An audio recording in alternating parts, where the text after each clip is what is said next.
Alright, I finally saw it. Fuck you. I was supposed to see this on the weekend that it came out, but apparently if you don't pre-order your tickets, you're not going to get into the next 2 showings, and the 8:30 showing, you better buy quickly, it's selling out. I didn't want to wait around for 2 hours, I had shit to do. And oh my god, apparently if you wait a week to see the biggest movie of the year, you get everything fucking spoiled for you in a meme. God damn it. I mean, just getting on Twitter was a risk enough. Just popping in, it's like, oh, there's a meme. Everyone had their own little version on this. This is the worst one. It was like retweet if you played Club Penguin. I knew from this image that someone's gonna die. I just didn't know how or what this was. I get it now. Are you happy? Okay, enough of that. So this video is basically gonna be nothing but me rambling on about how much I really like this fucking movie back here. 'Cause, this movie blew my mind. Like, I'm serious, this movie blew my fucking mind. My apologies, I'm gonna look progressively gross throughout this video, because it's very hot, and my face is gonna get really sweaty and red, which I guess kind of fits with the whole theme of the video now, doesn't it? So the first thing that really blew my mind was the opening of this movie, because the last Marvel movie that I saw before this was Thor Ragnarok. I watched it after Black Panther, and Thor Ragnarok was, I would say, probably my favorite Marvel movie before this one. I don't know. I'm not getting there. I'm not getting in that territory right now, but it was such a hard left for all Marvel movies. Because, I mean, you got the ones that are more serious, but then you got the ones that are like, hey, look, we're the fun ones. But this one was just like a hard left into, holy shit, we are the fun one. Guess what? Fun train's going, and we're the captain person, choo choo. And then the beginning of this one is like, alright, we're taking that and we're fucking destroying it, because Loki is dead now, like dead for good, and Thor is dying. Like, he's probably dead for good, not like Thor 2 dead, but dead. Oh, and also Bruce Banner, he gets teleported back to Earth. And this is where we get into one of the very first big fight scenes in the movie in New York, where we have Iron Man, we get Doctor Strange, and then Spider-Man comes into this. A lot of boys come out to fight. And to be honest, this is the first time that I've ever seen Doctor Strange, I don't know, just in a movie. I didn't watch Doctor Strange. It really didn't look that interesting to me, and around that time I was kind of going through like a Marvel fallout. I really didn't enjoy all the movies in Phase 2 all that much, but holy shit, Doctor Strange was awesome. I think he was probably the coolest Avenger in this entire movie, just showing off his powers, and like that was some really entertaining stuff. I enjoyed Doctor Strange a lot, and I should probably watch that movie now. It's on Netflix. It's right there. I should watch it now. But I'm not. Doctor Strange gets captured, and big alien spaceship, and Spider-Man's there, and he tries to get after them, and Iron Man goes up, and he's like, hey kid, take this awesome suit, and he's like, whoa, this suit's awesome, and boom, parachute tries to shoot him back to Earth, but guess what? He's still there, and he sneaks in. This is why I love this Spider-Man, because he acts such like a realistic teenager kid. He goes in there, and Iron Man's telling him like, what are you doing, Spider-Man? You're not supposed to fucking be here. And Spider-Man's just like, well, you gave me a suit, and if you really think about it, it's your fault. But yeah, Thor gets with the Guardians of the Galaxies to go make a new axe. Go make an axe. Thor needs an axe. He's not really much without his god abilities. So the Guardians of the Galaxy, they're off they're gonna fight Thanos. Well, they're like, well, I need my axe to fight Thanos. So it's just like, whatever. And what else? We have the Captain America storyline, where you got him, you got Scarlet Witch, you got some other people that I forget. Oh, Vision's in this. If there's one thing that I just praise Infinity War for doing, is just giving a reason for Avengers Age of Ultron to exist. I was not a fan of that movie, but hey, now it has a reason to exist. I completely forgot about Vision and Scarlet Witch to this movie. I'm like, oh, you guys are there. There were so many characters that just popped in here that I completely forgot. Even Bucky. Bucky was just kind of a thing at the end credits of Black Panther, but he plays a role here. Black Panther's here. Literally everyone is here. That's what's so nuts about Infinity War. If you just, look at the poster. You can't see it, it's blurry, but everyone is here. This movie had to be so hard to write because we do have so many storylines with so much star power. All these characters pretty much have had their own movie, and yet now they're here and they have to share, their own screen time. And some characters have character arcs, and you gotta figure out, like the whole balance between that. So it's just not like a hodgepodge of this whole mess of just big stars, and this movie pulls it off so well, except for Ant-Man. Ant-Man was not here. Hawkeye wasn't here either. He's probably on a farm singing some good old country tunes. But anyway, now I want to talk about possibly one of my probably my favorite bit of Infinity War, which was the introduction to Thanos, which is now the king of, this is the best MCU villain. Like, I think Killmonger took that crown, and then not that he didn't have it for that long. Thanos just came in and just kind of ripped it off, and now he's the biggest villain in the MCU because he literally destroys half the universe. So this is the big thing that I see some people making points about. That was kind of the point of the really hilarious Ginny Nicholson video, was that Thanos, if you really think about it, he doesn't have a great plan. But if anything, I think that makes his character a lot more scarier. So Thanos' goal is to commit mass genocide, because when he was younger and was still on his home planet, they were running out of resources because there were way too many people, and he had the idea, let's commit mass genocide, and everyone was just like,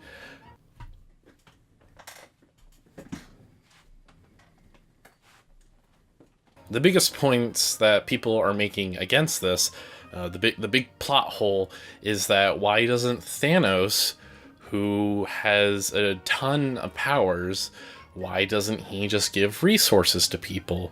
Or why doesn't he just, decrease fertility rates and all that stuff? And you know what? He could have done that, but that doesn't make him any less scarier. If anything, it makes him a lot more scarier, because this man is like a psychopath, and he believes that killing everyone is the reason to solve this problem, which may not even be a problem in the first place. Does Thanos really have any proof that the universe is becoming overpopulated? No, but he sure is dead set on this plan. And what makes him even more messed up is that Thanos actually has emotion behind him. He actually has compassion. Like, he's in the mindset that, I don't want to do this. I don't want to commit mass genocide to half the universe, but I have to, because there are problems. And I believe that because I says so. And what's even more messed up is that he sacrifices his own daughter, not even his own daughter, just kind of plucked her out of a crowd of nowhere, and it's just like, oh, you can fight. She didn't prove that she could fight. She's just a little girl who kind of ran away. He just kind of picked her up and was just like, here's a knife. You can fight. You're my daughter now. Like, what? Gamora hates him. Gamora fucking hates this guy. She's not her daughter. That's not her daughter at all. But yet, he loves her.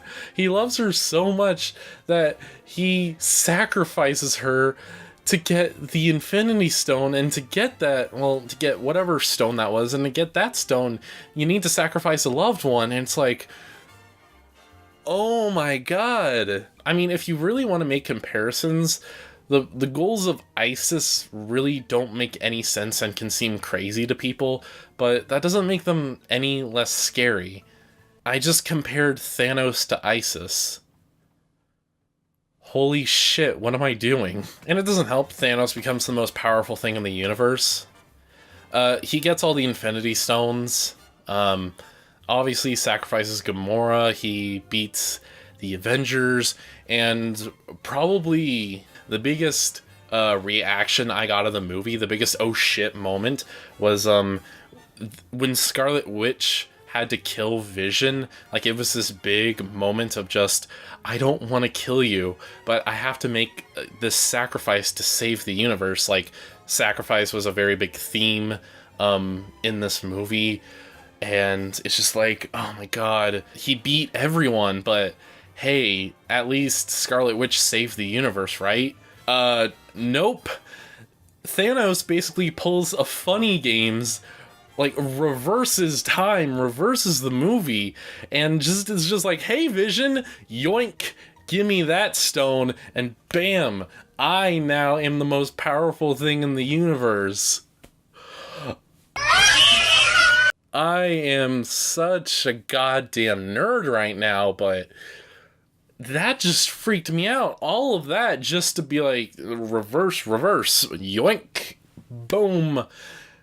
Mass genocide. And just the whole ending to this movie was awesome. Just the fight on Titan and the Avengers kind of screwing up, and he gets out and goes to Wakanda, and there's just this big epic war on Wakanda, and he beats all the Avengers and, you know, does the reverse time thing, and yeah, he gets all the stones and he just goes bye-bye. And now we get into now we get into the meme where that everyone was, you know, doing, and everyone's just disappearing. Like, I'm just like, wait, where are they going? And I look at my friend and I'm just like, wait, where are they going? And he's just telling me, no, they're dying. I'm like, wait, what? Wait, what? No. Like, I expected someone to die. I did not expect this. And then we just see Thanos just staring off into the sunset on, like, the countryside, thinking he did what he thought was best for the world. And I'm thinking, like, oh my god. Like, you don't need it bashed into your head that this is, like, this is just fucked up. This really is kind of like the Empire Strikes Back of the MCU, because I know there's going to be a part 2 Infinity War that kind of wraps up everything, but before that, Ant-Man 2, get your pre-order your Ant-Man 2 tickets today. But yeah, I pretty much expect everyone's going to come back. Maybe they grab the Time Stone, and then they're just going to be like, yoink, bring everyone back. Or Vision's gonna come back. Maybe that girl in Wakanda, you know, the what are those girl might have done something to, like, save him. I don't know, but yeah, needless to say, I am very, very excited for whatever comes next after this. Like, I haven't been this excited and hyped up for a Marvel movie in forever. Like I said, everyone from the past 10 years, the past 18 movies have built up and they're just in this one. And that is just nuts to me. Well, except for Ant-Man, so, you know. And just kind of reflecting on all this, I was 10 when I first saw Iron Man 1 with my dad. I remember seeing that movie 10 years ago from when it came out. Like, that, like, it's just crazy. I didn't even think of just, oh, I grew up 10 years with a bunch of these characters. I'm like, man, just kind of looking at this movie when the opening credits rolled and it said Marvel 10, and I'm just like, damn, it's already been 10 years with all these characters. But yeah, I'm very excited to see what happens with Captain Marvel. And, you know, there was just so many things in this movie, just this 2-hour and like 40-minute movie, that I didn't even touch on, that I kind of wrote down here. I mean, Thor was really hot in this. Literally, oh yeah, his new axe, that was cool. Teenager Groot, he did something besides play video games. Oh yeah, Bucky came back and he had the arm, and then Rocket Raccoon was just like, oh, I'm gonna buy that arm. Yeah, I'm gonna buy it. But yeah, it was just, this was a crazy movie. I want to see it again. I haven't had this reaction to a Marvel movie in like maybe ever. I really love this one.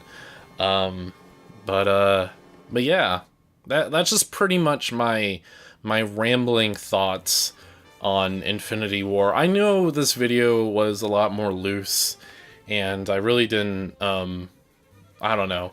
It's not like the Rick and Morty or the Death Note videos. You know what? I need to get back into making videos, and why not just have a little fun? You know, just like this movie, it was a lot of fun. Let's have fun making a video. Why not? I hope you liked this video, everyone. If you liked it, give it a like.